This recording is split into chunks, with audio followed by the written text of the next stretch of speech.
Ted Pryor, how are you doing today? I'm doing great. How are you? Man, I am doing really, really wonderful. I've had some awesome conversations. These conversations have gone all sorts of different places, so I'm excited to see where it goes with you. Okay, great. We are here at the Battle of the Martial Arts here. Tell me a little bit about your martial arts background. Well, I was 12 years old when I started martial arts, and I was that little skinny, scrawny kid that, I always got beat up.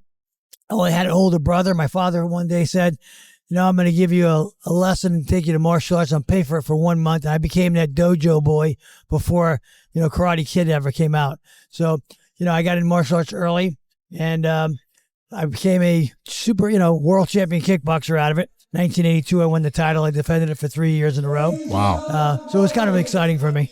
Yeah, 3 years in a row. That's got to be. Yeah, that was great. Everybody, you have a target on your back. What was that like defending the championship? Well, it was great because, I fought Hong Kong, Japan. I fought all over the world. Don Wilson and myself, we fought all over the world together. And it's funny, Don fought, we fought each other twice. I beat him, he beat me. Oh, cool. His brother, Jimmy, said, you know what, Ted, you're not fighting Don anymore. I go, why? He goes, because now I'm going to manage you. So I got the super middleweight champion, I got the light heavyweight champion, and we went down to town. We went all over the world. Wow, that's really cool. I was thinking about that when, because you're from the similar area, and I just talked to Don, right? And from being from similar area, you would think, oh well, that's probably a fight that happened. Yeah, we trained a lot together, and we became really good friends. I mean, me and Don were like, we were training every day together, and he'd be in Cocoa Beach, and I'd be here in Hollywood, Florida, and we had a bond for many, many years, and his brother wound up managing us. We did our first film together called New York Chinatown, and Don went into the movie business, as you know, and, I sidetracked a little bit. I went into the marijuana business. I got busted for 32,000 pounds. Wait. Oh, yeah. Did you just say 32,000 pounds? 32,000 pounds. Holy shit, man. Yeah, at the Fort Lauderdale Amory, it was the Fort Lauderdale Amity Boatyard. And it's in the book. Shit. It's called 3-Time World Champ. It's in front of you here. Yeah, check that out. It's exciting. My life, there's many, many good stories in there that you're going to think that I had a cat 9 lives.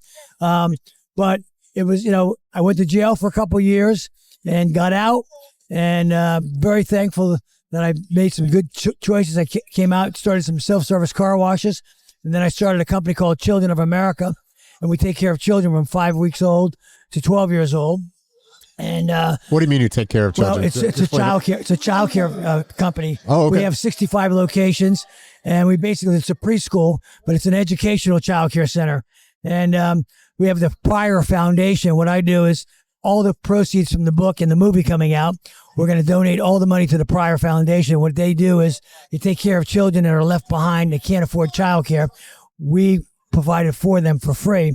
And, I was that kid left behind, I had dyslexia. I had all these different things, and I wasn't really an educated guy. I mean, I couldn't go to college, couldn't even spell college, but, I had gotten a lot of my strength from martial arts, my confidence, and that's what made me who I am today, and I'm very blessed that I'm able to tell this story. So tell me about the process of writing a book.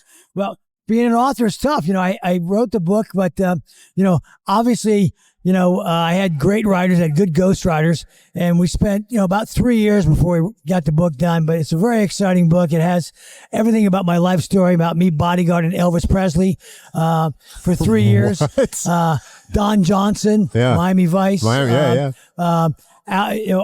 a prison story of Aldo Gucci being in prison with me, and I gave him the bunk, and I protected him while I was in prison as well. Wow! so it's an interesting story. Yeah. Do you have an audible book? Yes, I have an audio book coming too. It's on Amazon right now. The book comes out December 3rd. The audio version is coming out as well. It's all done, and Joe Pesci is actually the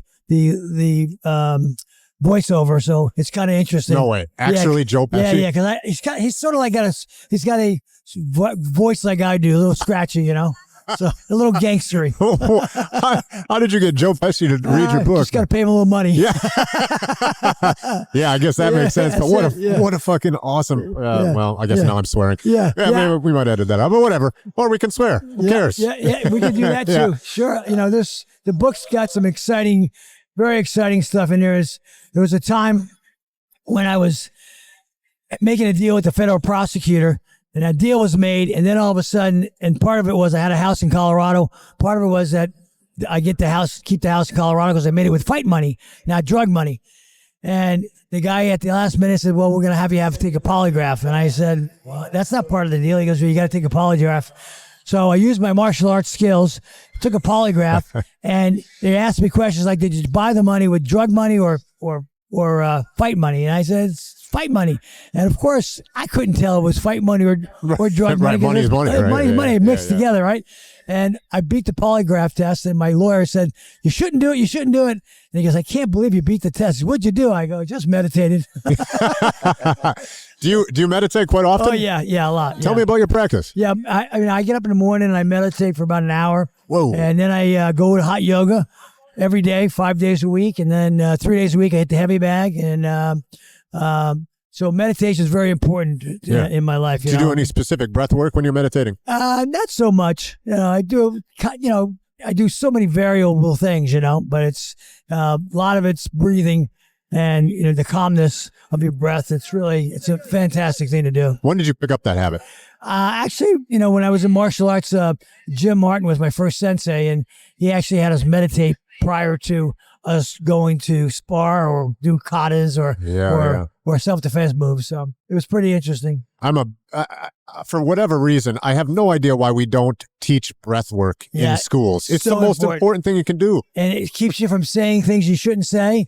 Take a deep breath, walk around, and clear your head. It's fantastic for with the amount of anxiety that's out there and depression. And just bad. Breathe, man. Yeah, it's interesting that, my wife's a dermatologist, and, she's more than a dermatologist. She's just really a research doctor. And, she brought it to my attention that there's 36 countries that don't even take our food in this country. Yeah. And because of all the HMO and all the, all the steroids. And it's kind of shocking that, you look at Americans and they're not too healthy. Most of them, they're very very overweight, and they eat horrible habits, and so it's got a lot to do about physical fitness too, right? It's weird. You go to Europe and they're not even close to as fat as we are.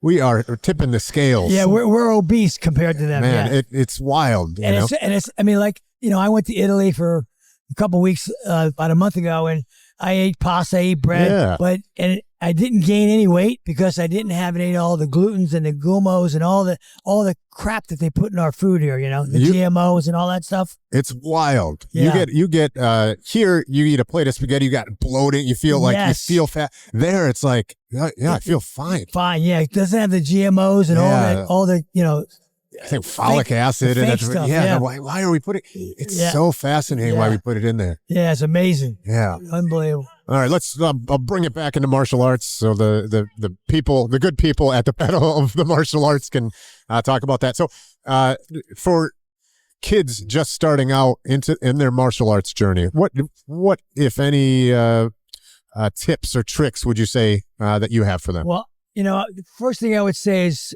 my saying is think, be, do. All about think, be, do is something almost like never quit. Have your eyes set on something and never stop. Let your dreams, don't ever stop dreaming, and never quit, never get on your back.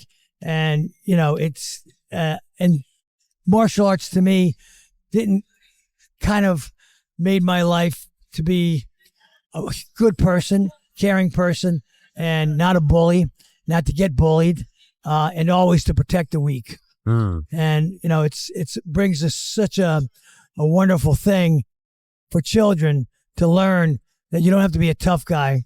You can be humble, kind, and nice, and protect people and be a lover instead of a fighter. But fighters that are great champions become, protectors. Better to be a warrior in a garden than a gardener in a war, right? Exactly right. Don't let anybody, you don't have to be brotatious and brag and be humble and kind, help others. And that's what martial arts taught me. Yeah. So you got the book out now, or just coming out now, just in time for Christmas. What are you looking for or forward to in the future besides the book? Well, we looks like I think we're going to have a screenplay. We have a Netflix. Joe Pesci is a good dear friend of mine, and we're working on a Netflix series right now for Netflix. And then basically we have Oliver Stone and Spielberg looking at the book right now, talking about making offers to us to do a screenplay. So we're excited about that. That's super cool. Yeah. So just a couple. Oh, perfect. How you doing, Chip? Hi. Hello. Just to bring in like the movie career a little bit, so I can ask a few questions about that. Anything that stands out from a movie career, like a story that like just like sticks with you, whatever pops in your head first. Well, before, as being a businessman, that was it's called 3 World Champ. Basically the book is World Champion Smuggler, World Champion Kickboxer, and I'm an icon World Champion Businessman. And, I promoted 2 movies for Don Wilson. One was The Last Sentinel, and then we also did The Butcher. So, I got into the movie business and started producing movies. Don got me involved, and he goes, well, why don't you be in the movies too? I go, nah, I don't really want to. But interesting story is that when I was younger, Chuck Norris, before Chuck Norris became Chuck Norris, there was a runoff at Paramount Pictures with me and Chuck Norris. And I could have been Chuck Norris, but the only thing that happened to me is I got busted with 32,000 pounds, so he got the role. That's it. That's it. History was made. Chuck is Chuck, and I'm me. I think it seems like you're doing pretty well. Yeah.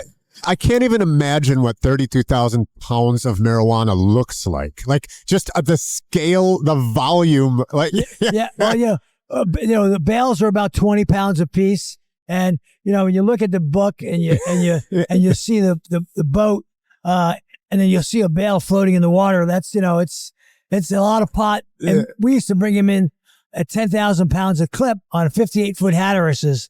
And we used to have hidden holes. So if we got boarded, the dogs couldn't smell it because it was around the diesel fuel, and they couldn't smell it through the diesel fuel. So, you had it down to a science. Like you said, a world champion smuggler as well. Yeah. You know what's great is, maybe as I acquire a little bit more wisdom as I get older, it's like these things that maybe you look back on, like, I'm guessing I'm going to go ahead and speak for you. You probably don't want to go smuggle 32,000 pounds of weed right now. No. Right?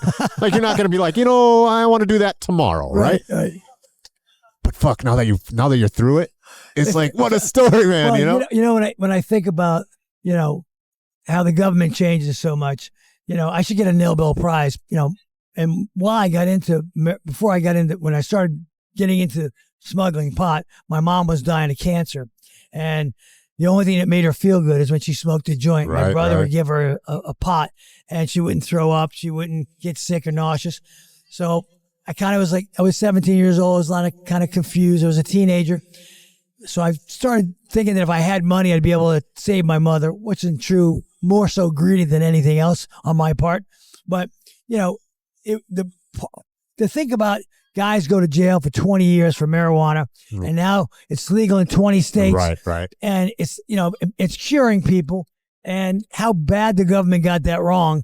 And, I have friends that went to jail for 20 years. I went to jail for 2 years. And it's like, and you look back and you go like, I should get I should be a Nobel Prize winner. I'm bringing people and helping people for what I did. Not personally me, but going back looking at it. Right. Time has funny things. It changes. Yeah. Something was really wrong is now it's legal. It's kind of crazy, like alcohol, I guess. Right. Right. Would you change anything? I wouldn't change a damn thing in my life. I mean, I get up every morning. I got a beautiful house in Hawaii on the beach. I live in California. I got a house in Italy. I have a great company, Children of America. My son Teddy and Sam Hockenberry, they run it for me, and they do a fantastic job. And I have 65 locations. We take care of about 10,000 children from 6 weeks old to 12 years old, and I am blessed. And I was given something by God to help children, and still here. I'm still standing. I've never been on my back. I'll tell you, there's something I'm getting from doing all these interviews today. This might be a random question. Before I ask it, how old are you, if you don't mind asking? 66. 66. And Don just turned 70. And the energy and the vibe that you guys have, you would never know it. Yeah, I look at Don, and Don looks at me. I go, I think we can go a few more rounds. And he goes, yeah, we're good. Yes. I mean, you legitimate. I mean, like, obviously, it's probably not going to have the sharpness that it might have, right? It's a little slower. Yeah. A little slower, but we'll get it there. But, it's fascinating. Is there anything that you do in particular to keep that young vibe? Well, I have a dermatologist as a wife, so she keeps my face looking really good. So I cheat there. But body-wise, I'm 172 pounds. I used to fight at 169, and, I hit the heavy bag 3 days a week. I go to hot yoga every day. I meditate every day, and, I'm very active. I love to ski. And, my son's 9 now, and I bring him to martial arts. I don't teach him, but I teach him at home, so he's a little bit better than everybody else in the classes by showing him how to kick and punch properly. Right. So, there's a certain level that you just have to, right? Yeah. So, but it's interesting, and it's great, and it's, I'm very blessed. Man, it seems like being in the martial arts and staying active in them is really a key to that longevity in life. I think a lot of people in retrospect said, we're a martial artist. They get heavy, and they get out of tune, they get out of touch, and they get older and they just let the old man in. One thing I'm never going to do is let the old man in. Yeah, it doesn't seem like you're about to stop anything. It seems like you're just hitting the gas pedal. Like, what's next? What are we going to do? What's next? My wife's 19 years younger than me, and she just says, honey, can we just rest? I go, we rest when we're dead. That's right. It's time to move. That's right. Well, what a awesome conversation with you, Ted. I really appreciate your time. Is there anything besides the book? Obviously, we'll definitely promote the book, but anything besides the book that is that you're working on or that you want to talk about that we haven't covered? Well, the only thing I really wanted to just say is that anybody that buys the book and all the proceeds to the movie is all going to the Pryor Foundation, and that helps all children to be able to get education that don't have the money to get there. So, I want to give back, and that's how I want to give back to all the children that I've ever taught throughout my life in martial arts and also in our child care centers. And I want to thank Tommy DeFranco for having a great, he did a great show here and brought everybody back together. And he had a dream to get all of us guys. I mean, Don lives, 40 miles from me. We never get to see each other because he's busy, I'm busy. But, to come here and have an event and see all of our friends and we haven't seen since we were 17, 18 years old. It's kind of cool. What's it like to see all these old friends and old acquaintances? Yeah, it's me. I see James Sisko. I'm seeing Benny Arquitas and, guys that I haven't seen in years, the legends. Yeah. Oh, that's awesome, man. Well, Ted, I really appreciate the time. I appreciate you having me on. Thank you so much. Thank you, sir. Appreciate it. Thank you.